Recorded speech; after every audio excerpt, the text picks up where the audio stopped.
A gente queria falar sobre a parábola das 10 virgens, mas eu queria mexer um pouquinho nos 3 convites. 3 convites é muito pouco conhecido, uma grande parte esqueceu. A gente já estudou na lição dos 3 convites. Não, paciência, 9 horas era o horário, agora quem veio, veio, né? Então, os 3 convites, ele é diferente do assunto da parábola.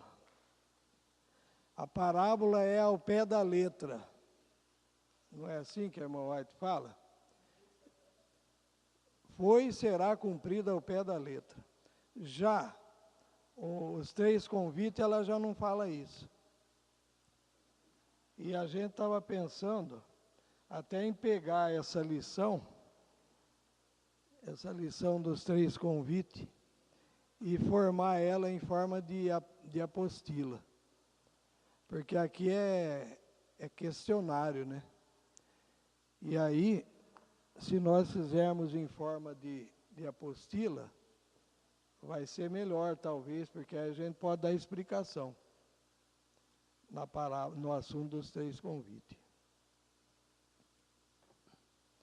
O povo adventista, principalmente a igreja adventista, e uma grande parte da reforma, não aceita que essa parábola dos 3 convites tem 2 aplicações.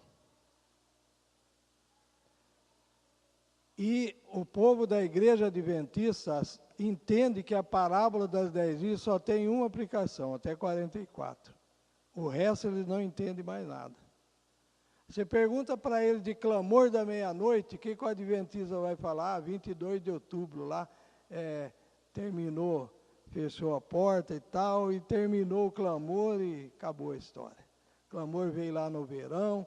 Você olha a literatura deles, está escrito assim. Mas nunca que eles avançam mais para frente. Agora, para nós, a maravilha é entender que na parábola das 10 virgens começa tudo de novo.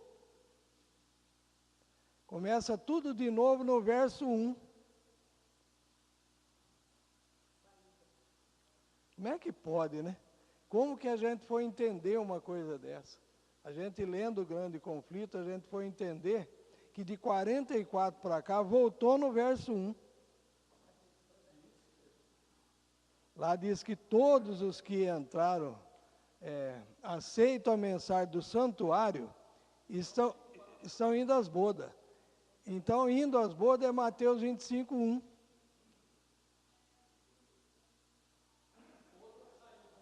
Outra saída. Eu estava lá fora agora, lá no quarto, trocando ideia com o Edson sobre o assunto dos 3 convites.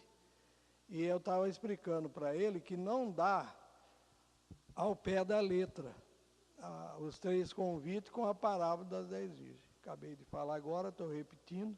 Acho que vamos ter que repetir mais vezes, né? Então, não tem jeito de você falar, ó, é aqui, aqui, aqui, aqui, aqui.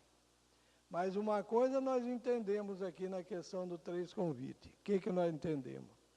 Entendemos que antes de Jesus morrer na cruz, para acabar o primeiro convite para Israel, como nação, Jesus já tinha um grupo separado.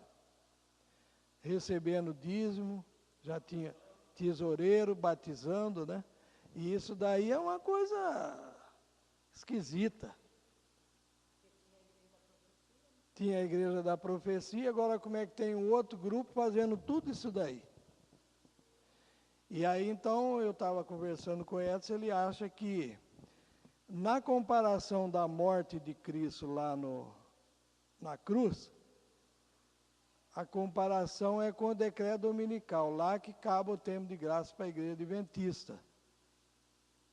Falei, tá bom, acaba o tempo de graça lá, aí para a nação terminou na morte, só que já tinha um grupo antes. Falei, e o nosso grupo, o que é hoje? Nosso grupo hoje, antes do decreto, antes da morte de Cristo, na comparação. Recebendo dízimo, separado. É a igreja de Deus ou não? Aí que entra o problema, tá vendo? Quanta coisa maravilhosa, né, irmãos? Nós temos para nós. Vamos ler o texto de Lucas, então, que fala dos 6 convites. Então, é Lucas 14, verso 15 ao 24. Não é invenção nossa, então, falar que tem 3 convites. Tem aqui na Bíblia falando de 3 convites. Vamos lá. E ouvindo isso, um dos que estavam com ele à mesa, disse-lhe, bem-aventurado o que comer pão no reino de Deus. Então, eu vou fazer uma pausa aqui. Jesus estava onde? Num banquete na casa de um fariseu. E aí, então, Jesus falou o quê? Que serás abençoado, bem-aventurado, falando dos pobres, né? Chama eles, tal. E aí, então, esse rico falou assim, bem-aventurado que comer pão no reino de Deus. Aí continua no verso 16. Porém, ele lhe disse, um certo homem fez uma grande ceia e convidou a muitos. E à hora da ceia mandou o seu servo dizer aos convidados, vinde que já tudo está preparado. E todos a uma começaram a escusar-se. Disse-lhe o primeiro, comprei um campo e importa ir vê-lo. Rogo-te que me hajas por escusado. Verso 19. E outro diz, comprei 5 juntas de bois e vou experimentá-los, rogo que me haja por escusado. Outro disse, casei e portanto não posso ir. E voltando aquele servo anunciou essas coisas ao seu senhor. Então o pai de família indignado disse a seu servo, saí depressa pelas ruas e bairros da cidade, e traze aqui os pobres e aleijados e manco e cego. E disse o servo, Senhor, feito está como mandasse e ainda há lugar. E disse o Senhor ao seu servo, saí pelos caminhos e valados, e força-os a entrar, para que a minha casa se encha, porque eu vos digo que nenhum daqueles varões que foram convidados provará a minha ceia.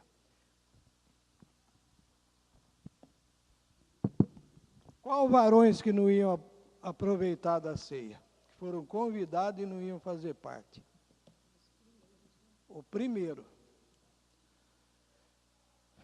No segundo, que ele falou, vai pelas ruas e bairros da cidade, ainda o servo voltou e falou, tem lugar ainda. Mas do primeiro convite, eles não aceitaram. Se eu ficar lendo aqui, nós vamos até meio-dia só na leitura. Os irmãos depois podem pegar a lição 3 convites, eu até proponho de nós fazermos uma apostila sobre isso. Eu sou uma pessoa que eu não gosto de ficar lendo e intoxicando, eu gosto que a pessoa mastigue em casa, eu não vou ficar mastigando igual o passarinho faz uma papinha e depois põe lá no bico do filhotinho. Eu acho que as pessoas também devem ter essa preocupação. Então a gente dá uma catada assim, rápida, assim vai ser no assunto da parábola também. Pai, trazendo no aspecto espiritual, né? Falar que nenhum daqueles homens que foram convidados provará da ceia, digamos assim, não está querendo dizer também que todos pessoalmente, todas as pessoas que estavam envolvidas com o ministério estavam perdidas. Está vendo? Né? Trazendo para aplicação realmente espiritual, a gente sabe que o problema é o ministério. O ministério em si foi rejeitado e de nada adiantava ser representante daquele ministério. Isso. Então, o sacerdote lá da igreja judaica, teve sacerdote que se converteu no segundo convite? Teve, mas não tinha fechado a porta para Israel como nação? Tinha. Agora, como indivíduo. E eu estava falando para o Edson lá no quarto agora, que no terceiro convite, olha só, que era para os gentios, teve conversão de judeus. Paulo, ele escrevendo nas cartas, ele fala assim, que tanto grego como judeu, para Deus era a mesma coisa. Por que ele quis dizer com isso? Ele nivelou, pôs tudo no mesmo no mesmo barco. Agora, vamos pegar um sumo sacerdote, não vamos falar de Anás e Caifás. Anás e Caifás estão selados mesmo. Jesus falou, vocês não vão ver mais meu rosto até que eu venha na nuvem do céu. Aí vocês vão chorar. Porque na ressurreição especial vão ressuscitar fiéis, que é dos 144 mil, vão ressuscitar quem? Os inimigos da verdade. E esses inimigos, o povo de Deus, pela voz, né, vai ouvir e saber qual é o dia e a hora da vinda de Cristo, e vai ver Jesus descendo, e esses homens vão ver Jesus descendo, os que perseguiram. Mas então, eu já pulei até para o terceiro, volto para o segundo, volto para o primeiro, para dizer que nivela tudo no terceiro convite, e um judeu pode ser salvo. Tem lógica isso, irmão Raimundo? Ó, no terceiro convite, Paulo saiu para outros países, e ele entrava na sinagoga de judeu, e teve sinagoga que ele foi apedrejado, deixado como morto, mas outros ele converteu, certo? Não quer dizer que judeu era tudo raça perversa, todos eles. Então, a gente volta no primeiro convite, e o Mateus trouxe uma coisa importante, que quando fala nenhum desses vai fazer parte da ceia, significa que era o ministério que estava, e a nação também. Que sentença tinha sido dada para a nação? Para Jerusalém e para o templo, que não ficaria o quê? Pedra sobre pedra. Não aconteceu no tempo de Cristo, mas aconteceu no ano 70. Mas, de qualquer maneira, a sentença estava dada. Aí, então, esses homens aí, não tinham mais um simbolismo de representação. Um ponto que seria interessante chamar a atenção, que existem duas parábolas parecidas, né? E, inclusive, a lição aqui, ela chega a falar de uma outra parábola, que é a das bodas. Isso. Essa das bodas não envolve 3 convites, mas envolve uma cena de julgamento, né? Então, a linguagem é semelhante, mas tem uma aplicação um tanto distinta.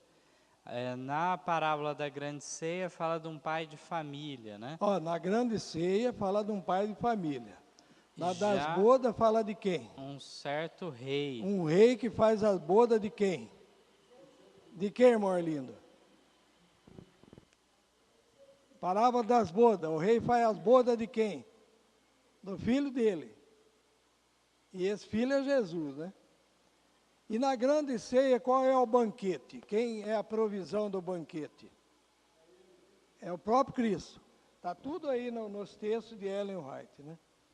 Então, não é comida igual nós comemos aí na hora do almoço, de manhã, tarde. É Jesus. Por que aqueles 70 foram embora? Ó, Jesus tinha 82 discípulos. 12 primeiro e mais 70, 82. E aí, num sermão, ele falou que aquele que não comer da minha carne, não beber do meu sangue, não é digno de mim. E disse que isso escandalizou. 70 foram embora. É muita gente, irmão. E eu acho que eles foram além. Eu acho que eles não entenderam que era pegar um pedaço do corpo de Cristo e mastigar. Eles pensaram assim, ele está querendo dizer que ele é o Messias. Esse que é o problema. Não só viver, mas saber que ele ia morrer na cruz. Aí então quem é que ia morrer? Era o ungido. Lá na profecia das 2.300 tarde de manhã, nas 70 semanas, na última semana fala que ia ser tirado o Messias. Isso, cessar o sacrifício. Aí eles pensaram assim, mas será que ele quer dizer que ele é o Messias que ia morrer em nosso favor? Né? Se escandalizaram, porque Jesus era pobre. Ele já devia ter sabido a história dele, que nasceu lá em Belém, numa manjedoura. A mãe pobre. ainda tinha uma fama de ser prostituta, e ele filho daquele jeito. Então, esse 70 aí falou, ó, aqui não dá para amarrar meu burro, não dá, foram embora. Né? Então,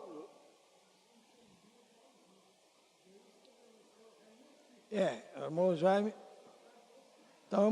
está citando aí, que eles que entendiam igual Judas, né? Cria que ele estabeleceu um reino terreno aqui na terra, assim, acabar com os romanos e tal, né? E aí Jesus mostrava tudo ao contrário.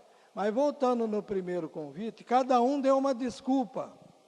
Aí a primeira desculpa qual foi? Comprei um campo. Mas como que você compra um campo depois que você vai ver? Tudo ao contrário, né, Raimundo?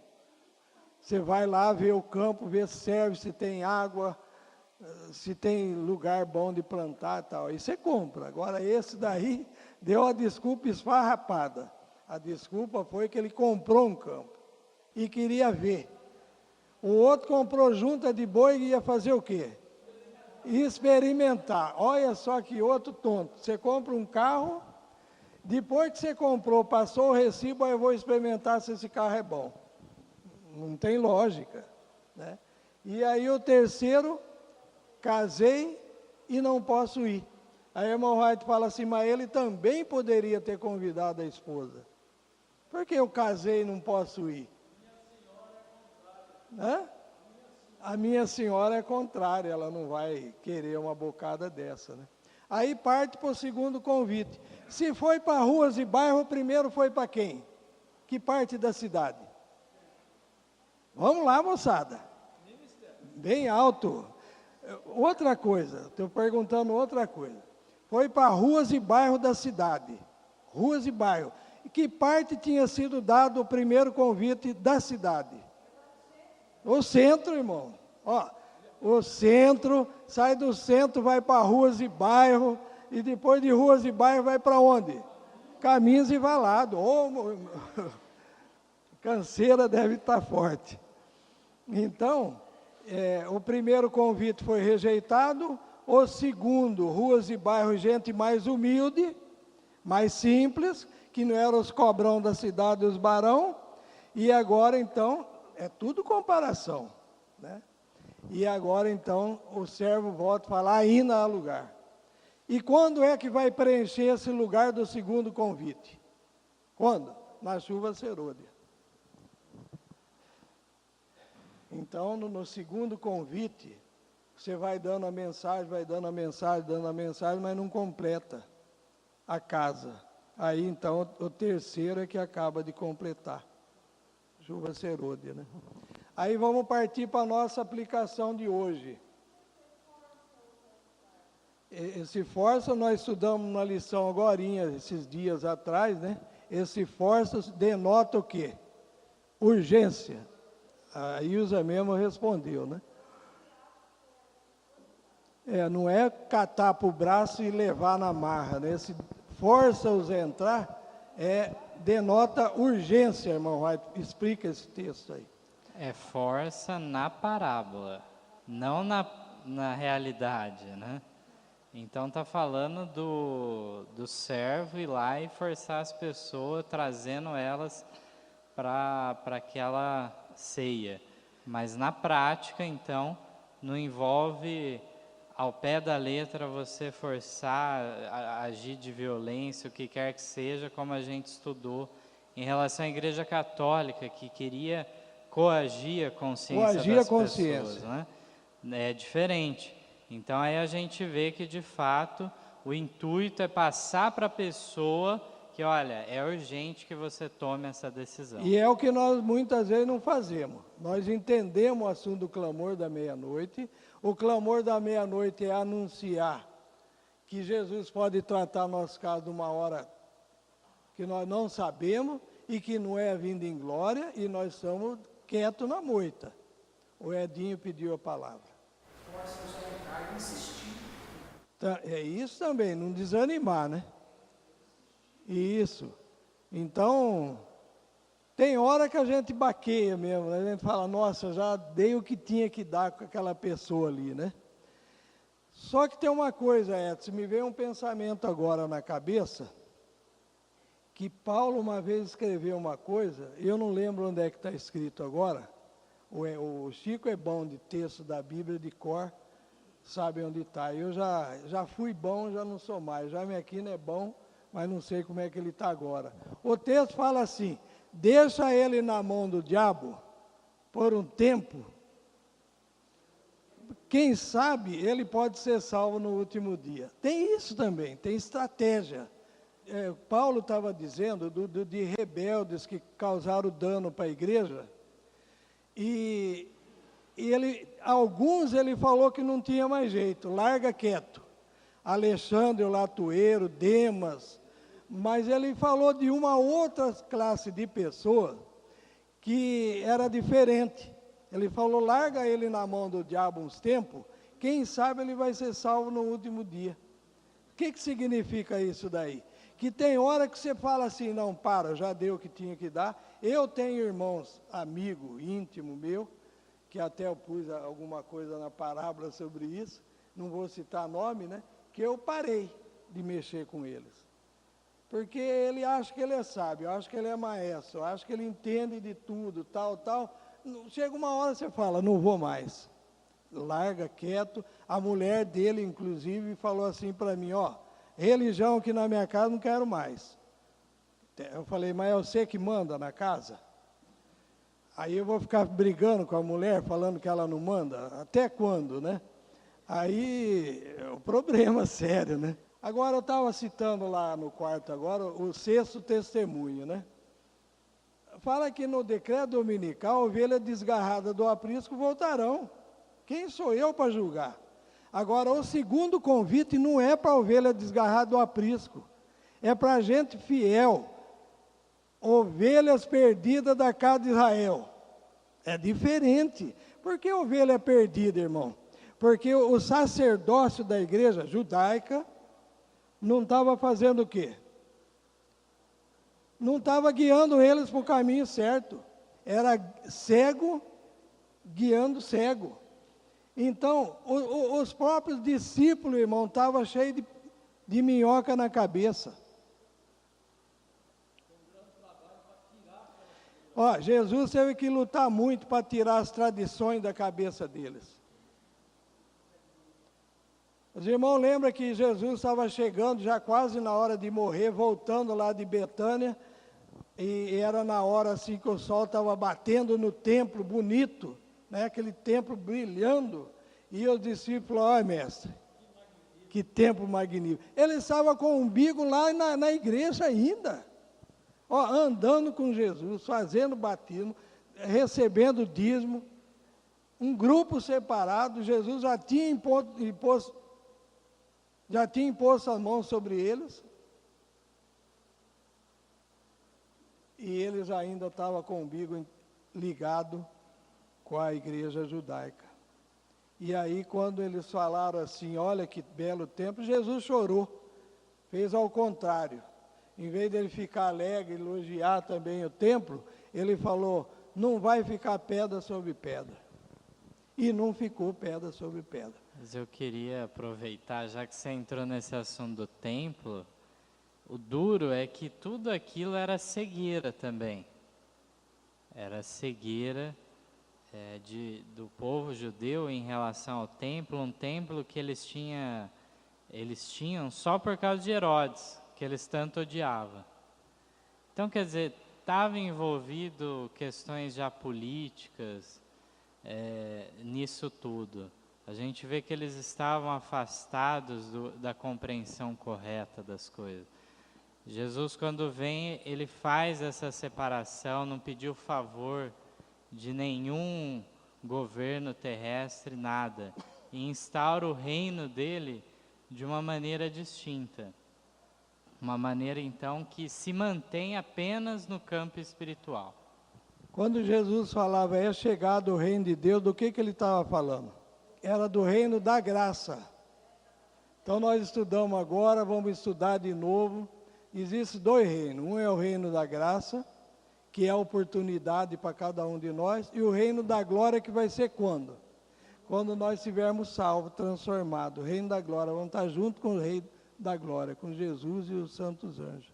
Agora nós vamos dar um pulo rápido e vamos ver assim, quando é, na ideia nossa, que foi dado o primeiro convite para o adventismo. Quando é que pode ser? Foi em 44, os irmãos acham? 22 de outubro de 44? Nós sabemos que não foi, né? Porque ali foi uma grande decepção. Houve a maior parte abandonou. E o adventismo não conhecia nem o sábado ainda. Não conhecia a reforma de saúde, não conhecia a reforma do vestuário, não conhecia nada, cru. Né? E agora começa a crescer na luz. E quando chega antes de 1888, olha, eu vou confessar uma coisa para os irmãos de novo, que eu já confessei uma vez. Eu achava que aquele texto da Révio, que o pastor Dênios pôs no livro Cristo, Justiça Nossa, que fala que o cabo foi cortado, eu achava que era depois de 88. Eu achava. E eu aprendi desse jeito. Que o cabo foi cortado só depois de 88. Só que o cabo já tinha sido cortado antes. Meses antes ela já tinha escrito isso. Agora a mensagem de 1888 veio para quê? Para consertar. Mas no fim de 1887 ela diz assim, Isso. Ainda é o teu dia, ó Igreja de Deus. Então eu estou com o texto aí, mas se eu ficar lendo, nós não vamos fazer nada. Mas dar-se-á o caso que o sol se põe em angústia e trevas e não saiba... Repete de novo que você sabe de cor. No fim do ano 1887, o texto diz assim, ainda é o teu dia, ó Igreja de Deus, mas dar-se-á o caso de que o sol se põe em angústia e trevas, e não saibas o que a tua paz pertence. Fim do ano de 1887. 1888 ela diz, um poder cortou o cabo que ancorava a igreja na rocha eterna. E aí, veja bem, se não me engano, ela escreveu em julho que o cabo foi cortado.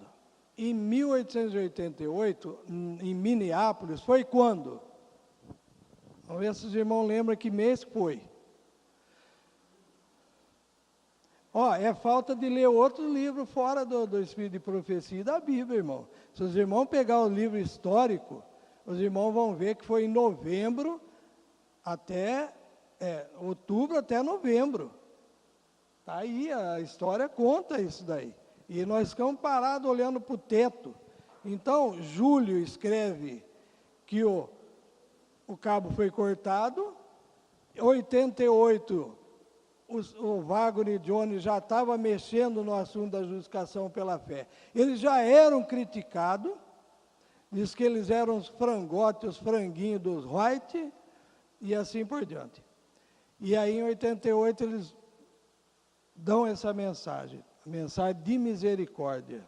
E os textos são um caminhão de textos que mostra que eles rejeitaram, odiaram, fizeram de tudo para essa mensagem não ir avante.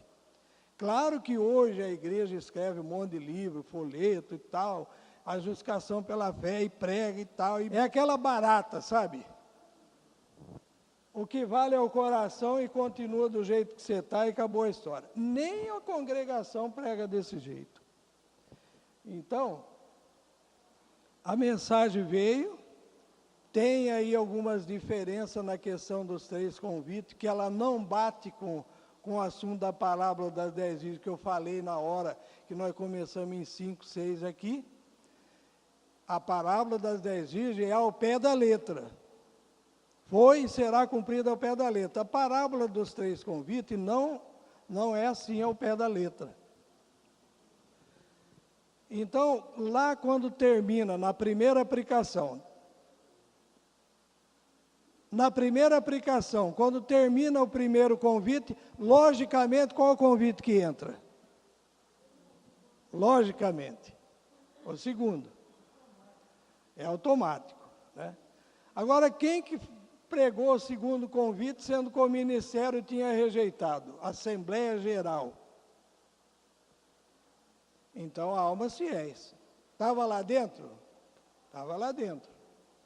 Alguém falar era Wagner Johnny, irmão White, saiu pregando em vários lugares e tal. Mas claro que tinha mais almas fiéis. Nós estávamos falando aqui, lá no quarto agora há pouco, no Pentecostes tinha 120 reunidos, mas reunidos ali em Jerusalém. Mas depois tinha 500. Não quer dizer que não tinha fiéis em outros lugares, da igreja apostólica ainda, que Jesus já tinha pregado para eles, se converteram, só que não morava ali. Mas punha na minha cabeça que a igreja de Deus na época só tinha 120 membros. Não era assim. É a mesma coisa de falar que depois de 22 de outubro só tinha menos de uma dúzia. É assim que nós aprendemos na reforma. Menos de uma dúzia. Não, menos de uma dúzia naquele lugar ali. Naquele lugar onde estava Irão Edson. Local. Mas não quer dizer que não tinha mais gente espalhado. Agora entra um problema sério. Vou fazer um parênteses aí, né? Os irmãos sabem por quê que a irmã White recebeu a primeira visão? Estou saindo um pouco do cardápio e volto. Por que a irmã White recebeu a primeira visão? E quando que foi a primeira visão? Já falamos da outra vez, já saiu em lição, tudo. Que mês que foi? Vamos lá. Foi em dezembro, irmão. E aí, era o que essa primeira visão? Para fortalecer ela no clamor que ela e o grupo dali tinham rodado. Eu sempre li esse texto, mas eu não li a história. Aí a irmã Arlete, um dia lendo a história, falou: irmão Orlando, agora, sabe para que foi aquela primeira visão? Porque eles, e depois está no Mensagem Escolhida, eles ali tinham rodado no clamor. Então você não admira-se muito de nós, que ouviu parábola, ouviu, esqueceu tudo e até nem lembra mais e até descreu. Não admire disso. Ela começou a achar assim, ela, o grupo ali. Acho que não foi clamor, isso daí. Mas aí Deus dá uma visão. Em dezembro, o que é que ela teve a visão? Agora entra no ponto. Uma luz brilhante colocada no Isso, começo do caminho. primeiro escrito, 14:15. Quem achou esse texto pela primeira vez foi o Zé Costa. Foi lá na minha casa, eu morava em Rio Preto, naquela casinha velha do lado do Niquinho. O Zé Costa chegou lá eufórico com esse texto, estava eu e o irmão Jaime. Só que é bonito, tal, mas se aplicava para lá, na nossa cabeça, só lá. Aí então, ela teve uma visão, uma luz forte atrás dela, por detrás deles, no caminho, né? E essa luz brilhava até onde? Até 22 de outubro? Em toda a extensão do caminho. Aí ela pergunta, o que é essa luz?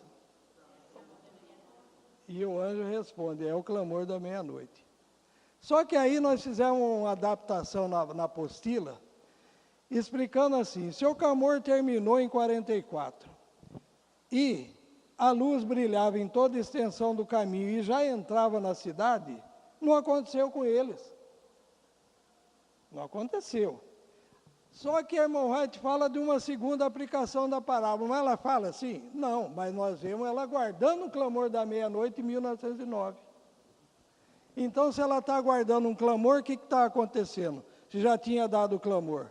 Segunda aplicação. Eu já pulei o assunto.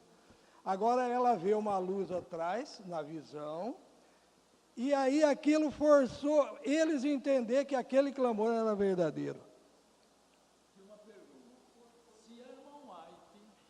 Se a irmã White estava aguardando o clamor da meia-noite, quando surgisse o clamor da meia-noite, seja onde for que fosse, a irmã White se uniria com quem? Com eles, claro. Então, agora vamos mexer no segundo convite, que é complicado. O segundo convite começa dentro da igreja E aí, como é que nós encaixamos a Igreja da Reforma? Nós encaixamos em Atos, que diz assim: almas fiéis em todos os tempos constitui a Igreja de Deus. Agora, teve motivo para o movimento de reforma surgir? Motivo. Mas profecia tinha? Profecia não tinha. Não vem falar que era do quarto anjo, que o quarto anjo nem veio. Aí é furada. O que tinha era a transgressão da lei de Deus. Ir para a guerra e tal. Eu pergunto para os irmãos agora, qual era a apostasia dos protestantes para surgir no verão um grupo separado? Foram excluídos e 50 mil separou. Qual parte dos 10 mandamentos que ele estava transgredindo? Não. Sábado não, Deus não ia condenar eles, ele nem conhecia sábado. As igrejas guardavam domingo, os excluídos guardavam domingo e cria que o domingo era dia de guarda. Ele não estava transgredindo nada, irmão.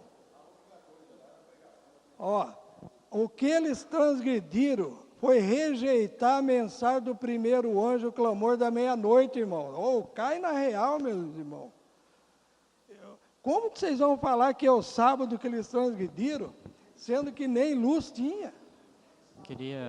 Tudo igual. Tanto adventista do primeiro dia, que eram os que foram excluídos, como as igrejas, empatado.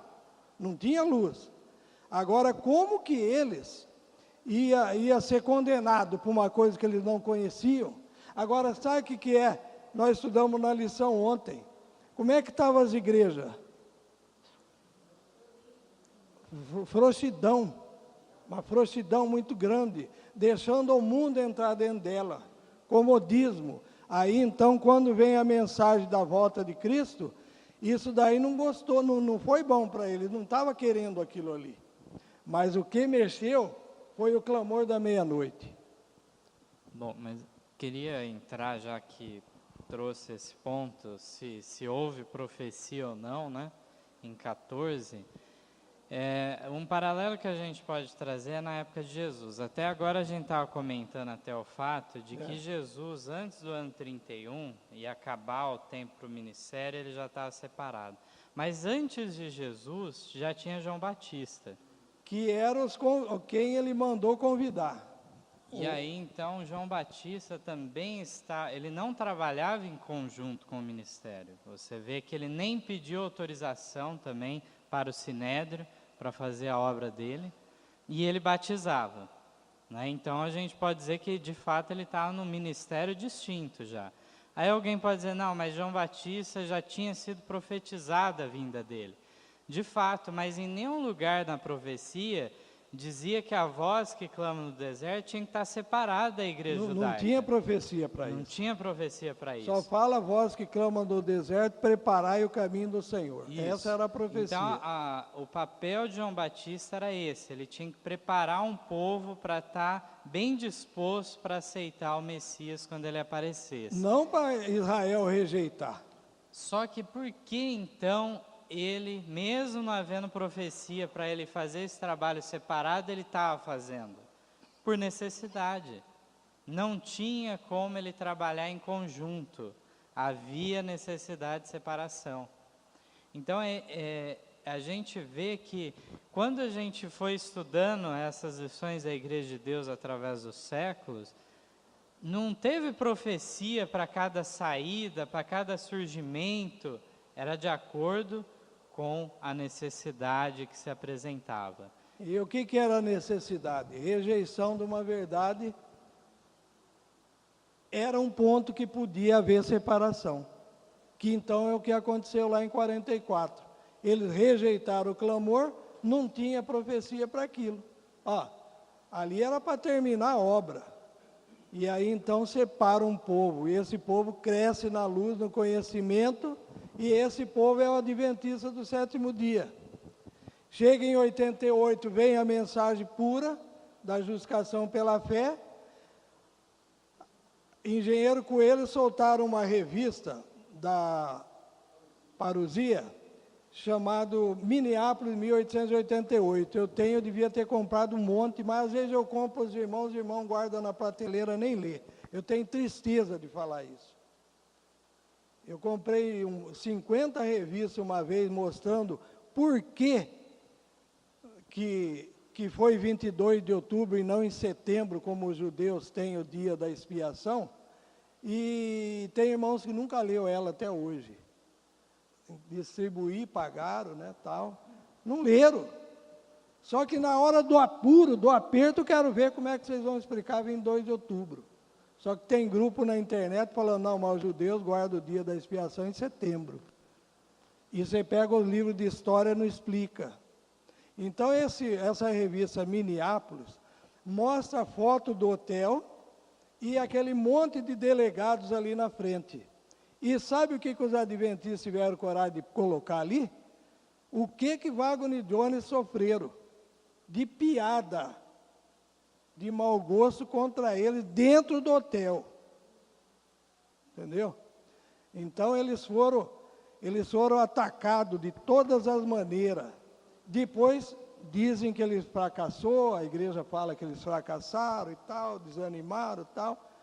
Aí é outra história. Mas, voltando para os 3 convites, então já foi comentado que há uma diferença entre a primeira aplicação e a segunda. Então, vamos recapitular rapidamente. Na primeira aplicação, o primeiro convite é em que ano? Pode-se dizer que no ano 27 a gente coloca o início. Começa, né? O ministério de Cristo, ungido, começa o ministério. Só que João Batista também já estava dando o convite. O que aparece de forma pública, o Messias, é a partir então do ano 27, uma vez que ele é batizado por João Batista. Segundo convite, então, agora para o povo, não mais o ministério, é a partir de que data? Isso, então no ano 31 houve a morte de Cristo, né? E aí foi rejeitado Israel como nação. O ministério então estava rejeitado. 31 em diante agora era para as ovelhas perdidas da casa de Israel, o povo judeu espalhado. Terceiro convite, a partir de que data? 34, que evento? Morte de Estevão, né? Aí selou então qualquer tipo de preferência, de especialidade para o povo judeu. Agora ficou em igualdade, né? Gentios e judeus, 34 em diante. Bom, em qual dos convites que caiu a chuva temporã? Qual o convite, irmãos? Segundo convite, né? Então, agora vamos para a segunda aplicação e vamos ver como é que se dá. A gente já comentou, então, do primeiro convite, sendo dado em 88 para o ministério rejeitou. Começou-se, então, um trabalho com o povo, não mais com o ministério. E aí a questão que a gente tem, aí teria que ler alguns textos para comprovar esse ponto. Na lição está a questão do terceiro convite na segunda aplicação, que ele ocorre, então... Na chuva serôdia. Na chuva serôdia, né? Está em ligação uma coisa com a outra. Um último convite divino, né? Quarto anjo, e assim por diante. E a chuva serôdia cai no segundo convite. Chuva temporã, né? Eu falo lá no passado. E aqui, no nosso tempo, nós estamos dando o segundo convite e a chuva serôdia cai no segundo convite. Aí a chuva serôdia passa a ser o quê? O terceiro convite. Então, a gente vê uma diferença. Só que há um problema aí, que é o que o Edson trouxe, que é a questão do Pentecoste, né? O Pentecoste caiu no segundo convite e demorou para ir para os gentios, que foi só no ano 34 que foi para os gentios. Isso. Então, existe uma diferença, né, como a gente falou, chuva temporã caindo no segundo convite, chuva serôdia caindo no terceiro convite. No segundo convite, e passa a ser o terceiro. Nós estamos dando o segundo convite e recebe a chuva serôdia. Isso. Aí começa a terceira. Essa é a explicação. Aí a questão que muitas vezes passa por alto quando é comentada essa questão do segundo convite é que quem começou a pregar e quando começou a pregação do segundo convite lá, na primeira aplicação. Muitas vezes se enxerga como só começar segundo convite no Pentecoste. Mas não, desde o momento da ressurreição de Cristo, Da morte e ressurreição dele, a partir da ressurreição, então, já começa a pregação do segundo convite, inclusive pelo próprio Jesus, que passou quanto tempo aqui na terra? 40 dias, então, depois da sua ressurreição. E aí deixou os apóstolos apenas 10 dias sozinhos, né? E que houve um momento de reflexão para eles chegarem a uma unidade. Então a gente vê que muitas vezes se pula esse aspecto dos 40 dias que Jesus esteve aqui. Dá a impressão que Jesus ressuscitou e falou, olha, vocês fiquem aí em Jerusalém até que do alto sejais revestidos. Isso aí é a parte que ele já vai ascender para o céu, depois dos 40 dias. Mas durante esses 40 dias, Jesus apareceu para muitas pessoas, é dito. Paulo chega a dar um número lá, agora eu não lembro, de centenas de pessoas que eram testemunhas oculares ainda vivas na época dele, e que ele atestava, esses viram que Jesus de fato ressuscitou dos mortos. Parece 500, né, que ele fala, 500 testemunhas. Irmãos, terminou? Então, é basicamente isso que eu quis trazer, que também o segundo convite não inicia com chuva temporã, ele começa antes, e durante, então, o segundo convite, que cai, então, a chuva temporã. Chuva serôdia, durante, essa é a palavra. Né? Eu falei para os irmãos que ia ser só uma pincelada no assunto dos 3 convites, que o tema mais vai ser da parábola das 10 virgens. Mas eu quero ler aqui 1, 2, 3, 4 textos, e aí nós terminamos. Quer ver como é que é pesado? Os irmãos nem lembram mais, às vezes, do texto. Olha o que aconteceu. Mas Minneapolis depois consertou, ficou tudo resolvido. Vamos ler os textos, se ficou mesmo. Satanás assume o domínio de toda a mente. Depois os irmãos pegam, a lição está na página 30 e 31. Satanás assume o domínio de toda a mente que não está decididamente sob o domínio do Espírito de Deus. Alguns vêm cultivando ódio contra os homens a quem Deus comissionou para dar uma mensagem especial ao mundo. Quem eram esses homens? Wagner e Jones. Como que a gente sabe? O texto, Testemunho para Meninos 91, em sua misericórdia, Deus chamou Wagner e Jones. Aí continua. Eles, esses homens que atacaram esses homens para dar mensagem, começaram essa satânica obra. Que obra que eles começaram? Satânica obra. Em Minneapolis. Não foi em outro lugar, Minneapolis. Mais tarde, ao verem e sentirem a demonstração do Espírito Santo, que testificava que a mensagem era de Deus, odiaram ela ainda mais, pois era um testemunho contra eles. Não queriam humilhar o coração para se arrependerem, darem glória a Deus e vindicarem o direito, prosseguirem seu espírito cheio de inveja, ciúme e má suspeita como os judeus, abrir o coração ao inimigo de Deus e do homem. Contudo, esses homens têm ocupado posições de confiança e têm moldado a obra à sua semelhança tanto quanto podem. Quem que eram esses homens que estavam fazendo a satânica obra? O homem da liderança. Quer mais um pouco? Vamos lá. Foi-me mostrado que a terrível experiência do Congresso de Minneapolis é um dos capítulos mais tristes da história dos crentes da verdade presente. Vou repetir de novo. Foi-me mostrado que a terrível experiência do Congresso de Minneapolis é um dos capítulos mais tristes da história dos crentes da verdade presente. Sabe onde está escrito isso? No livro História da Nossa Igreja, página 250. Livro de História da Igreja tem esse texto da irmã White. Outro texto. Aqueles que hoje são os primeiros, liderança, que têm sido infiéis à causa de Deus, logo serão os últimos, a menos que se arrependam, a não ser que imediatamente caiam sobre a rocha, sejam quebrantados e nasçam de novo. Continuará a ser nutrido o Espírito que vem sendo alimentado. A doce voz da misericórdia não será por eles reconhecida. Mais um pouco.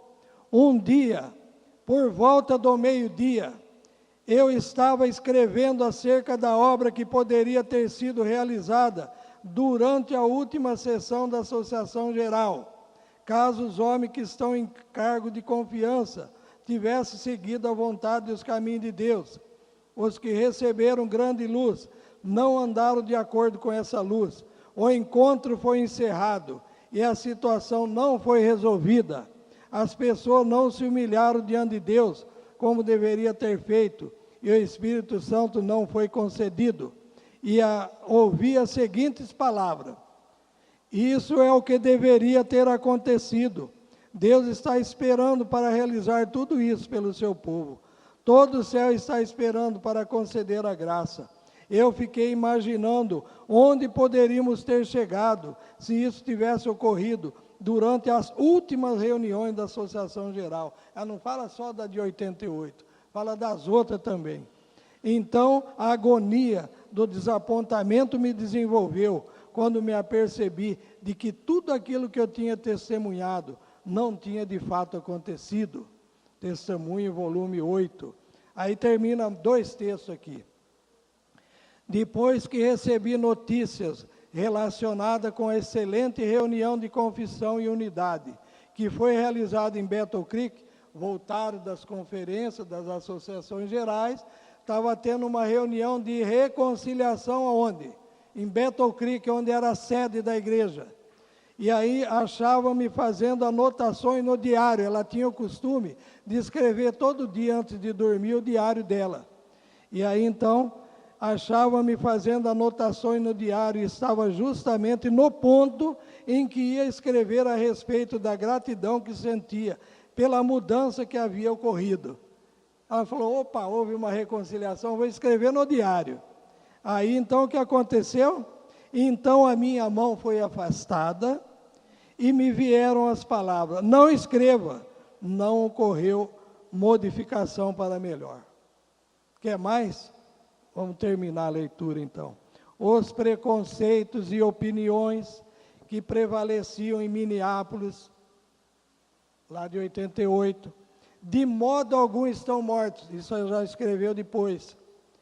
As sementes ali semeadas em alguns corações estão prestes a saltar para a vida e dar idêntica colheita. A copa foi cortada, mas as raízes nunca foram desarraigadas. Corta a copa, poda, mas a raiz não arranca. E elas ainda dão o seu fruto profano para envenenar o juízo, perverter a percepção e cegar o entendimento daqueles com quem vos relacionais, com relação à mensagem e ao mensageiro. Então, esses elementos na direção da obra, que ela achou que estava havendo uma mudança e o anjo falou: não escreva, eles estavam cegando a mente das pessoas. De que jeito? Nas conversas, na literatura. A igreja agora mudou, agora a igreja é diferente, a igreja está avançando, a igreja está em todo mundo. Isso é papo furado. Vamos falar assim direto. Isso é um canto de sereia, para induzir as pessoas, né? Quando nós vemos que mensagem foram sendo jogadas para escanteio, certo? Agora, quando surge o movimento de reforma fiel, não foi na guerra, né? Mas trouxe alguns erros, trouxe algumas tradições? Trouxe. Por exemplo, surgiu Ana Philips. A moça achava que era profetisa e o pai dela falava que ela era uma profetisa. Ana Philips. Ela já falava que o quarto anjo tinha vindo. E quem que tinha entrado na conversa dela? Vamos ver se vocês lembram. O Niquinho lembra. Um cobrão mesmo. Alonso Jones. O pregador da mensagem da justificação pela fé tinha entrado na conversa dela. Mas ela mesmo não sabia se era profetisa ou não. Aí um dia ela foi falar com a irmã White. A irmã White falou assim, não tem nada de profetisa. Isso aí não tem nada de mensagem. Então, o movimento de reforma trouxe coisas boas na questão do vestuário, alimentação, tudo, mas trouxe também alguns erros doutrinários. Então, não entendi o assunto de Melquisedeque, né? Achando que tinha que vir um ancião de lá, um pastor de lá, para impor a mão sobre o outro, para continuar a ordem evangélica, né? Veio o assunto do quarto anjo, né? E logo em 1931, já aceitando o divórcio, o novo casamento de quem vem de fora, de outra igreja, né?